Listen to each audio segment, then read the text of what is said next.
Well, hello there, my lovelies. We're going to do the first real look at the garden for the first time this year. I've shown you a few things, but we're really going to look at it. I do have 2 rows of my electric fence up. Seems to be enough to deter the deer, so I'm going to leave it with that hope that it continues till I get finished. Now, I have never had a weed-free bed, so don't be surprised to see weeds. This is the asparagus.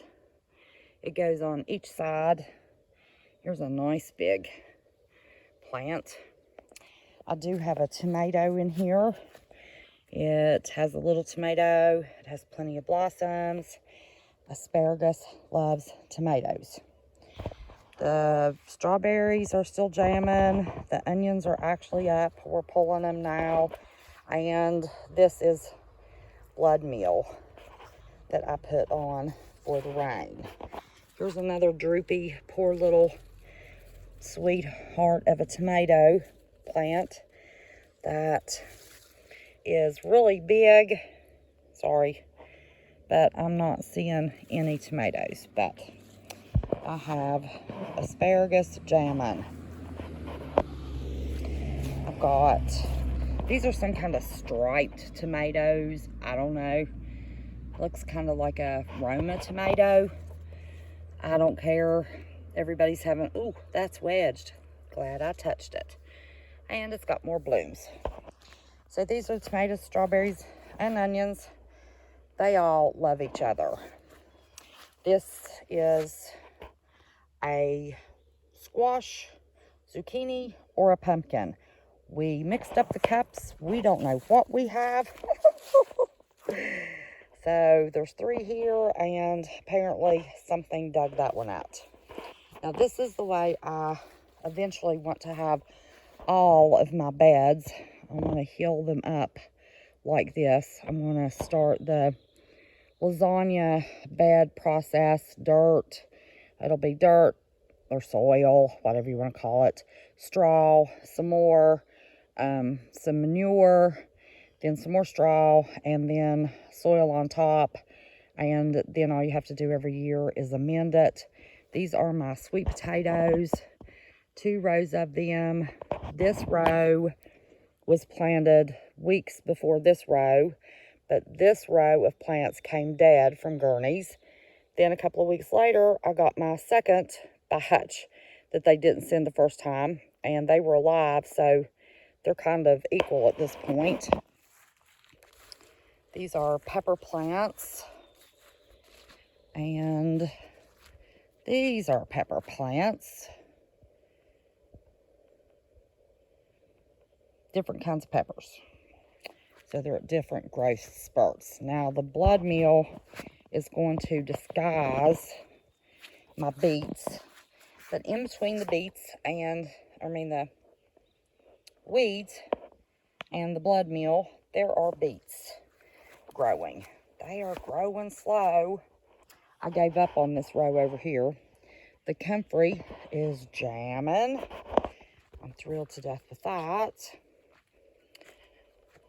Back here, I just, I told you, I was told I wasn't done. Keep planting potatoes. So I've planted potatoes in any little extra spot I could find. They go down here behind these peppers. And this is why I wanted to put bone sauce. Everything is looking horrible. It's turning yellow. Tomatoes were droopy. Here's my one little rhubarb. Still making it. We had to make a ditch. The state road brings their water down through my garden, and I couldn't get them to move it. These are red cabbage, and they're all mixed up. We didn't keep the cups separated. I had some marked, some not. I was so disgusted after I killed those 150 plus seedlings. So I just got these in the ground. They're looking better. So it's white cabbage, red cabbage, cauliflower, and broccoli. in this bed. And then down here is a squash. And I believe this little row is pumpkins. Now, this is the last 2 rows of potatoes that I planted. And you can see, now these were planted in May after the full moon, whatever date that was. So they've been in about a month and they're blooming. So look at these potatoes. They are just popping, looking beautiful. Let me go around this way. Now in April, 2 days after the full moon, see all my weeds? I don't have anything in here yet. So in April, 2 days after the full moon, I planted these potatoes. Now, if you're not familiar with a garden, you're going to think, oh my gosh, are they dying? They look so sad. No, they are not dying. Well, naturally, they are dying. It is time for them to die, either this week or next week. I don't know. There's a, what kind of bloom is that? Oh, that's a briar bloom. These potatoes, probably in 2 weeks, these potatoes will be dug. These are the very first potatoes I planted. I think I showed you all these potatoes. These are the Purple Majesty potatoes that go out through here. This row is the Yukon Gold potatoes. And this row is the Pontiac Reds. So the soonest ones, the shortest grow day, are the Yukon Golds, then the Purple Majesties, then the red, Pontiac Red. Now, what I didn't know, you all, is the difference between a determinate and an indeterminate potato. I don't know. I've never planted different colored potatoes. So the difference, if you don't know, these potatoes, these 3 rows, are indeterminates, which mean they do not have to be healed. Whatever grows under the ground at that root potato is what grows. These potatoes I just showed you are the Kennebecs. Those are determinate potatoes. They will continue to root and grow up the stalk and grow potatoes, so they have to be healed. Hence, healing. I got tired of hoeing. We're using Miracle-Gro soil. So, these potatoes actually, since the back 2 rows went in, it was just a month ago, but some of them's looking pretty sad. Some of them up here on this end's looking pretty good.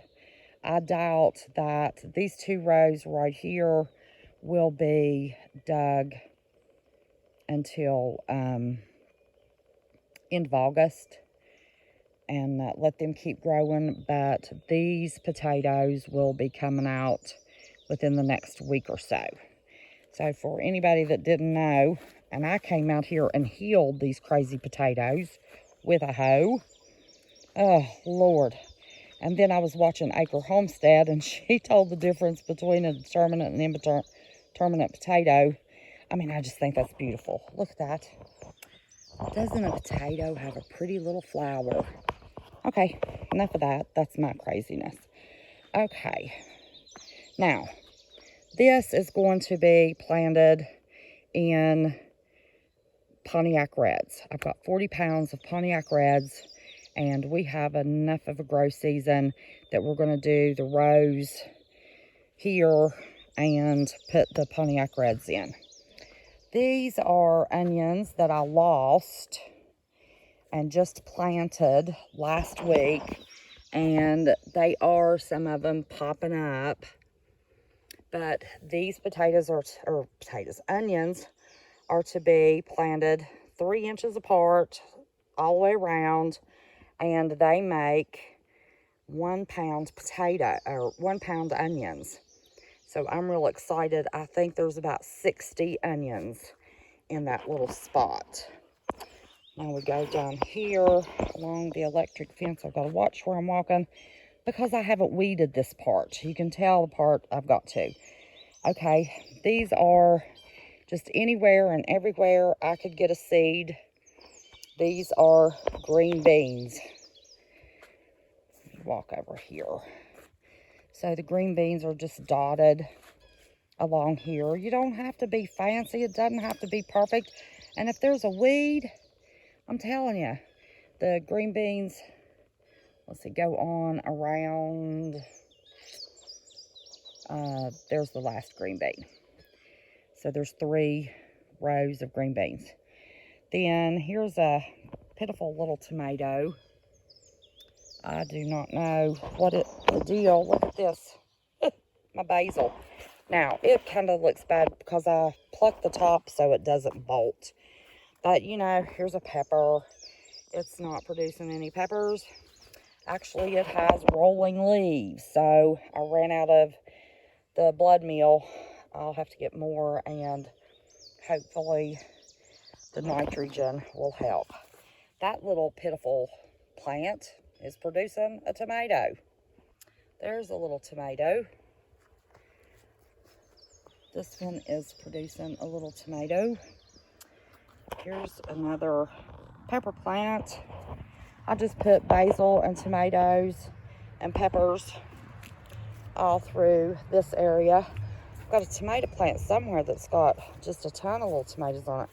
Here's where, if you want your basil not to bolt, you just go, you know, it's just right at the bottom, like one of these.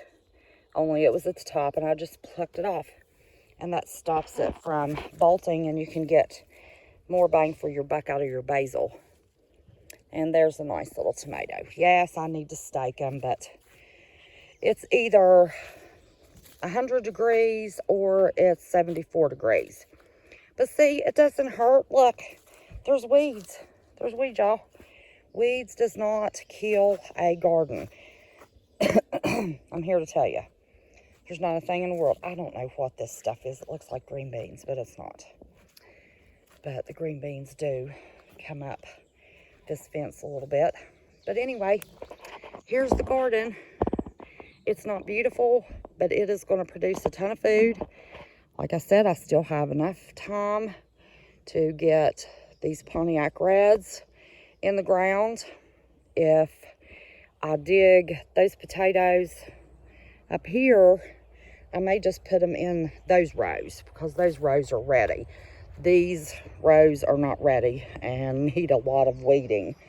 But I still have plenty of room for a lot of vegetables to go in next year, a lot of herbs to go in. My big focus this year, Ethan wants cabbage and he loves sauerkraut.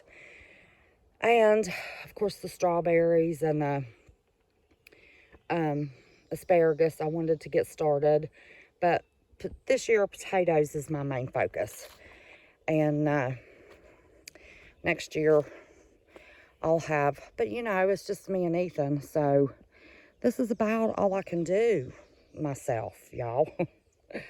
Just to be perfectly honest with you.